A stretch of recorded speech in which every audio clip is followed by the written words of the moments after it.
very weird. T3. Did you? Listen, man, it was. what do you think about that? Weird. That whole the idea if Katherine Heigl were to have said what she said today, would she have still been labeled, difficult? Well, what is she accused of? Because they just keep saying difficult, but what exactly was she saying? When we first talked about this on Wednesday, when nobody could hear us, Amy reminded me of some of the things that went down in the early 2000s. This was like right after Grey's Anatomy, for example. Like, and my fiance told me about. I remember she blew up. I mean, she was in Grey's Anatomy. Yeah, when she started doing movies, she was in every movie for like a 3-year chunk, and then I can't tell you the last time I saw her. Exactly. So it was right after like Knocked Up. Like she was on an interview where she said something about like she didn't like her character, she didn't like the way it was being portrayed. But this is something that you would probably hear from an actor maybe 10, 15 years removed.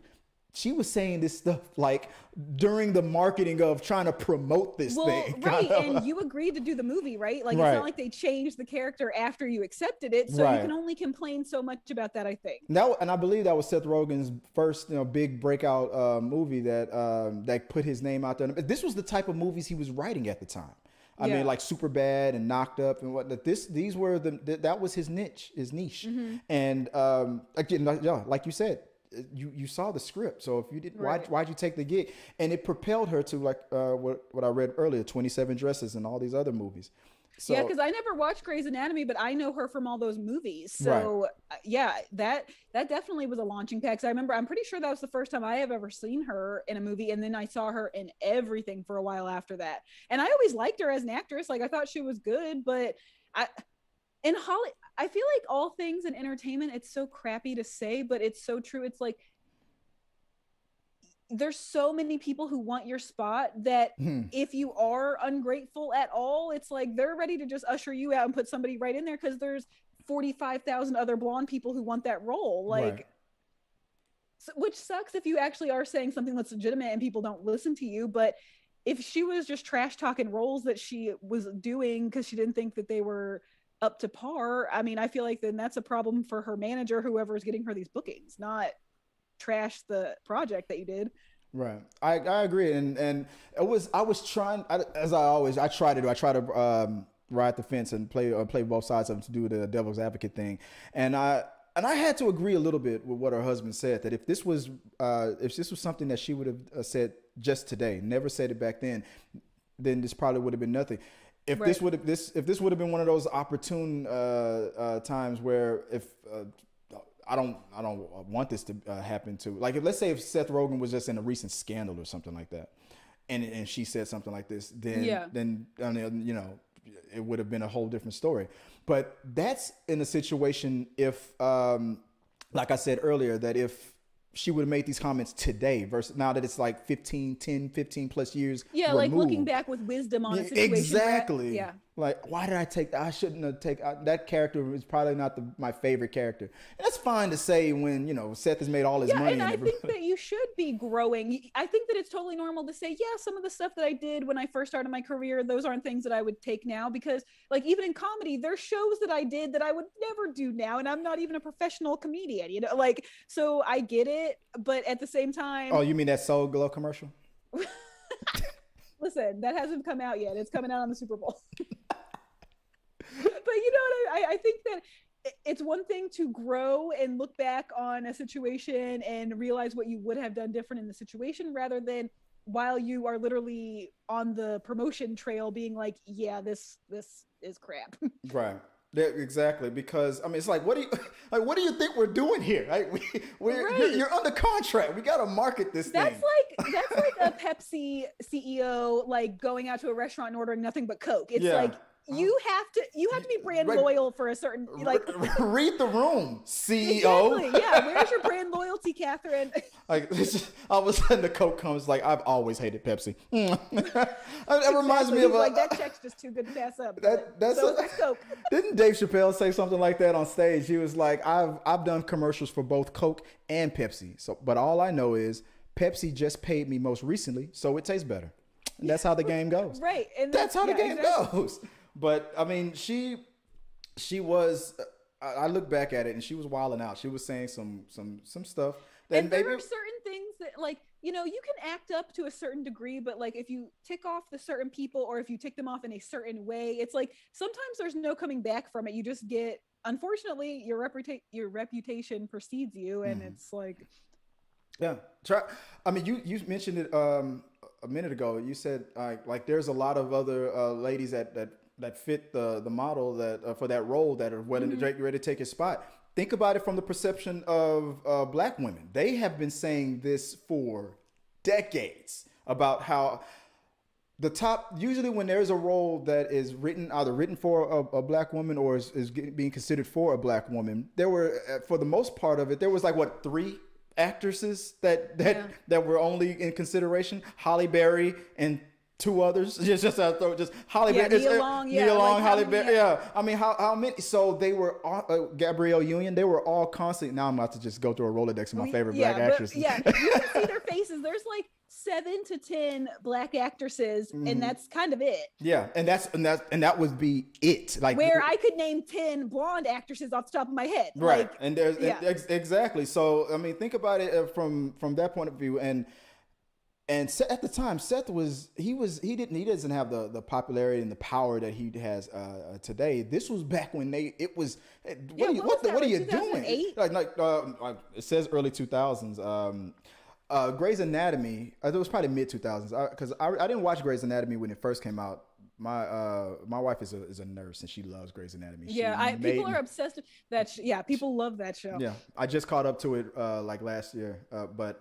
I could see it then. I could tell from she was telling me this is the season where it's that transition. You can tell that this is when she said what she said, and now that she's kind of being written a little bit. You know, her scenes are getting far in between, and they're kind of throwing her character out of the way because one of the things that she did was she got an Emmy.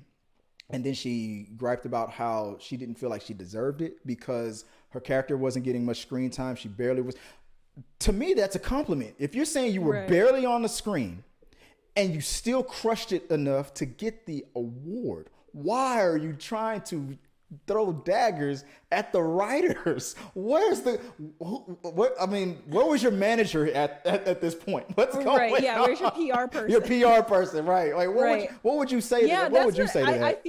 I feel like her biggest mistake is that she just did not have a good PR training, good PR person before, and she was just saying literally whatever was in her head, whether it was right or not. Like because so many things, it's not what you say, it's how you say it. Mm-hmm. Exactly. And people get turned when people think that you have an attitude or like a snotty disposition, or people tune out so quickly and take everything that you say as a negative, whether it is or not. It's just because of your tone, because they don't want to hear it. They're like, oh no, I'm not dealing with this kind of trash. But when you're mad, I think it's hard to like bring it down from a level 10, but also you have to stop and think, okay, is this worth going to level 10 about? Is this something I'm going to want someone to bring up 3 years from now? Like, remember when you went nuclear about blah, blah, blah? Yeah. Katherine Heigl seems like the type of girl that's always taking those earrings out and like, okay, wait till you see. Yeah. Just ready to scream. Yeah. And some people are like that. I mean, there's men and women who just fly off the handle at everything. They say exactly what's on their mind. And I know that people like really value that no filter thing, but sometimes it's like, oh, come on, a little bit of a filter. Yeah, I mean, there's a little bit of a filter. And she's probably learned that there's too many butthurt, sensitive men out there in Hollywood that have too much power to and I'm not saying like don't fight against the if they're wrong, if they're in the wrong, and what you're saying is right. If she was willing to to put her career on the line because she was fighting for something that was just and in her mind, like you said, in her mind, maybe that's how she felt. But like you said, it's the way you say it. There was probably a way to do it. Maybe right after we just wrapped the film and we're on your first interview. Maybe that's not the time to. Well, and also I feel like it's like just a lack of having like social cues and awareness of that you should not be saying that. Like some people just don't understand what is proper conversation and what isn't. Right. So I don't know. It just seems really wild to have just had a very like that film was really successful. Yeah, people it was. And and I read some of her interview. She did mention that, and you're right. I believe she's had some time to reflect on it. But I do agree that that as long as she was blacklisted, I think that was too much. That I feel like she is a talent that deserved her second chance should have came a lot sooner than it did. But I think so too, but I think she also could learn that you got to pick your battles. Not everything is worth going to war over. Some things definitely are. There are some things that are just completely wrong and you got to fight for them. Right. But also if you accept in entertainment, to me, I feel like if you accept a project and it turns out to be exactly what you accepted, but now you don't love it anymore, that's nobody's bad but yours. Yeah. You know who recently, it wasn't that recent, but Jim Carrey did a similar thing where in his personal life, he was trying to be more nonviolent and things like that. And he played a character in the sequel to Kick-Ass, who was a very violent person. He didn't use guns or anything like that, but he was very, very violent vigilante. And he refused to promote the movie. He said, I'll do the movie, but I won't promote the movie. I'm like, well, no, that the contract says you do both. So it's stuff like that. Well, and even that, it's like if that was some kind of agreement that if the studio did agree to that, then that's one thing. But you can't say, yeah, I'm going to do this movie, and I understand that it requires promotion, PR trails, all those little interviews with Entertainment Tonight, all that crap. Right. But to me, it's really hard I understand that entertainment is a very difficult business and people put their blood, sweat, and tears into it. I'm not saying it's very hard work, but you get paid so well to do that work that you kind of need to just like suck it up. I feel like. Right. Yeah. Oh, I'm not trying. I was literally about to say that. I'm not trying to put. See, there's somebody in the chat room. I had to double check and make sure that we that we were being heard, and we are. So far, we are. But I'm not trying to say shut up and dribble like to LeBron James. No, and I'm not saying it in like any kind of sexist way, a racial way, anything like that. But if you know the parameters and there's nothing, that goes against your moral guidelines to live up to those expectations, and you still don't want to do it, but you also want to make $35 million a year, like you kind of can't have it all. Right. Exactly. It's and going back to the Jim Carrey example, I don't like it. Okay, you read the script. You knew what the pitch was, and the second you filmed the movie and cast the checks, you go, oh, by the way, that other stuff that I agreed to, I'm not going to do that. No, you can't do that. I wonder how common this actually is, because I can't think of a time where I've heard of somebody like boycotting, promoting something that they were in. Not common. Not if you want to have your life destroyed by a movie studio who will sue you and but I guess Jim Carrey was one of those guys who knew or felt he could kind of get away with it. Because he was preaching a whole non-violent thing and whatnot. Okay, he's also at one of those stages in his career where he could never do anything again, and he'll be financially fine. Exactly. Yeah. So it's like he can. It's less risky for him to do things like that. Yeah. But at the time, Katherine Heigl at the time I don't think she was it was at the very beginning. So like you said, maybe it was something that she just felt she couldn't be quiet about, but doing it on the first, if you're in the first interview and the question is, but I still don't even understand what the huge gripe was. You just didn't like your character. I don't understand, because I imagine the question was, so what do you think about Knocked Up? Why should we watch it? Oh no, I hated my character. And I'm like, if that was what happened, it's like, what are you doing? No. Exactly. That's what it's been forever since I saw that movie, but I can't, when I'm thinking back in my head, like there's not one thing that sticks out of my head where I'm like, oh my God, that character was a nightmare. She was a little bit annoying, but that was kind of that was who she was supposed to be. She was like super anal and he was trying to get her to relax. That was the whole. Exactly. And that was that. And I think I did see the other movies as well, 27 Dresses and stuff like that, because like you said, she was one of the go-to, the it girl. Like there was, at the time there was Reese Witherspoon, and it looked like it was about to become Katherine Heigl. It looked like she was the next, like the highest paid actress, in Hollywood. But then all of a sudden it just before they just started talking about this recently, I never realized that she was blacklisted. Like you never know who just retires, who doesn't get booked anymore. You never know what happens to these celebrities. They just kind of like fade off. They kind of fade away. Yeah. I saw her again recently on a show I love to watch called Suits. That was on USA. Oh yeah, I remember that. She came in on the last 2 or last 3 seasons as one of the new lawyers, and killed it. She crushed it. I loved her character. She was tough. Now the character that reminds me of like how she was probably being perceived as being difficult and whatnot. This character was all of that. In your face. I'm gonna say I don't care what you do, what you say. Yeah. I'm gonna take you down. So this was perfect. I mean, that's probably one of the reasons why she took the role, and I loved it. And I think it led into more new projects that she's going to, like this new Netflix series that she's coming into. But yeah, you're got about a good, like maybe 10 years, getting on to 10 years. Yeah, you didn't see her at all. I mean, like I said, I've always liked her and stuff. So I hope that this show is, because I feel like Netflix, it can really revive somebody's career, right? Yeah. Like if you have a good Netflix show, people forget everything that happened. Oh yeah. I mean, people were ready to forgive Kevin Spacey because they were like, "Come on, we need another season of House of Cards." Like, they thought about it. No, oh my God, that was so messed up. How people were like, "Yeah, screw that guy. That guy sucks." And then when they saw the last season, they're like, "Oh, they should have maybe gotten a cameo." It's I know they're like they couldn't have brought this information out like right after the season wrapped. But I mean that's what No, you're wrong. As I know what you mean. You are not wrong. That's exactly what some people were saying. It's not like they were trying to justify or defend what he's accused of. Yeah. It was just good Netflix show. The show suffered so bad. Yeah. But you're right. Well, having a hit Netflix series is, I feel like it's better than having a hit movie these days. Yeah.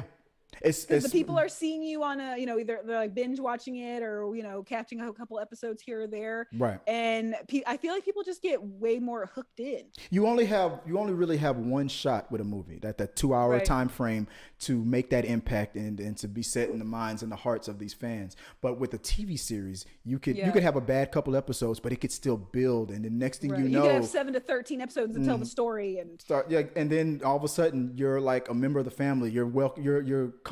Every week you're coming into these people's homes and they're becoming a beloved, sought after character. And then the scandal happens and then you're like, Uncle Richie? You just not be a creepo and none of your skeletons will come out of the closet. It's really simple, but people still can't seem to do it. There's the valuable lesson. There's Amanda Wilson's valuable lesson of the week. You wanna not be accused of sexual harassment? Don't sexually harass anybody. How about that? It's really simple. I know it's one of those things that it's like if it was a snake, it would have bit you. It's like it's right there. The answer is right there. Yeah. So a little less that, a little more Netflix and So let the audience take care of the Netflix and chill part. You guys just chill. Just do the job. Wait, what's her new show called again? Firefly Lane, I believe. Okay. Yeah. Mm-hmm. Firefly. I can't tell if it's a comedy or if it's just a drama. I saw one trailer that made it feel like a straight up comedy. One of the actresses from the old TV show, what was that? Scrubs, who played the doctor in Scrubs. Oh, I love Scrubs. Yeah. I forgot her name. The blonde star. She's co-starring with Katherine Heigl in Firefly Lane. So you got a Grey's Anatomy and a Scrubs, two doctors from those two together. I felt like the comedy wrote itself. But it looks like it's a drama. So I'm like, I'll check it out. I'll check out a couple of episodes, see if I'm into it. Maybe I'll do a review on it. But wow, we went at that. I guess that's why they wanted us to talk about this on the show. We went on about that. That was our thoughts about everything that's going on with the whole Katherine Heigl situation. What do you guys think? Was her blacklisting from Hollywood? Was it a little too much? Did they lay it on a little thick for her? Are you glad to see that she's finally now starting to chip away from all that and shed all that stuff that was happening in her past and she's starting to get work again? I'm excited seeing her back on the screen. Like I said, I loved her in Suits, and hopefully I'll like what she does from here. If you like what you saw, make sure to subscribe to the channel and please drop a like on this video. It really does help us. Also, don't forget you can turn on notifications so you don't miss a single review, react, why is that trending, or we got your mail.